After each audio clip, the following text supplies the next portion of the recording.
Baloch liberation army BLA প্রায় 6 দশক ধরে পাকিস্তানের কাছ থেকে আলাদা হয়ে স্বাধীনতার আন্দোলন করে আসছে তারা। প্রায় বিচ্ছিন্নতাবাদী এই গোষ্ঠী দেশটির বিভিন্ন পুলিশ স্টেশন, রেলপথ ও মহাসড়কে চালায় সশস্ত্র হামলা।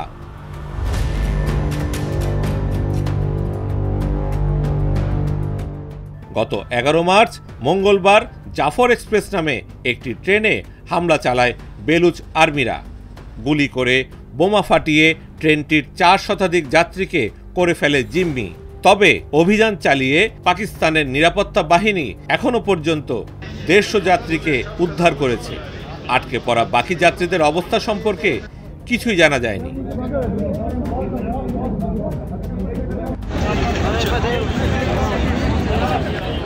কিন্তু জাফর এক্সপ্রেসে বেশ শক্তি নিয়ে নিখুঁত পরিকল্পনা করেই হামলা চালিয়েছে BLA, কারণ এই ট্রেনে যাত্রীদের মধ্যে ছিলেন শতাধিক সেনা সদস্য।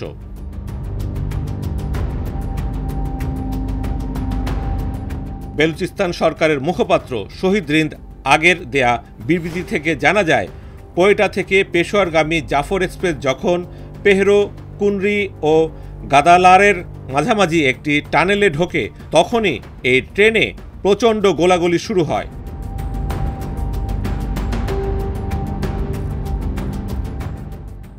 রেলওয়ে নিয়ন্ত্রক মোহাম্মদ কাশিফ জানান, 9টি কোচ বিশিষ্ট ট্রেনটিকে 8 নম্বর টানেলের মধ্যে থামিয়ে দেয় সশস্ত্র বেলুচ আর্মিরা।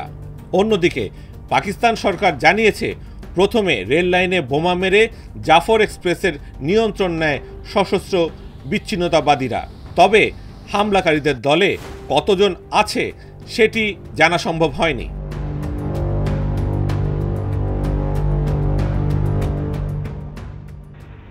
পাকিস্তান পুলিশের ঊর্ধ্বতন এক কর্মকর্তার বরাত দিয়ে বার্তা সংস্থা AFP জানিয়েছে, ট্রেনের ভেতরে এলোপাতাড়ি গুলি চালিয়েছে বিচ্ছিন্নতাবাদীরা। হামলার পরপরই এর দায় স্বীকার করেছে BLA।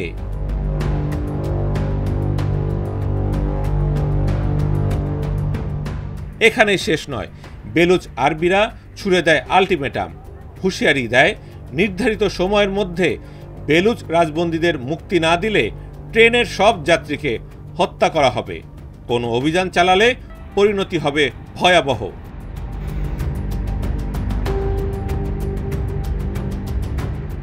টানেলটি দুর্গম পাহাড় ঘেরা এলাকায়, সেখানে ট্রেনটি আটকে থাকায় অভিযান চালানো নিরাপত্তা বাহিনীর জন্য বেশ কঠিন হয়ে পড়ে।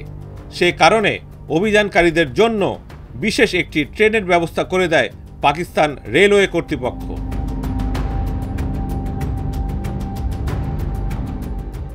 কিন্তু ভয়াবহ হামলার ঘটনায় যাত্রীরা বেশ আতঙ্কিত হয়ে যান। ব্রিটিশ সংবাদ মাধ্যম BBCর তথ্যমতে, ট্রেন থেকে লাফ দিয়ে পালানোর চেষ্টা করেন কয়েকজন যাত্রী। প্রায় 80 জন যাত্রী কাছাকাছি একটি স্টেশনে পৌঁছাতে পেরেছিলেন।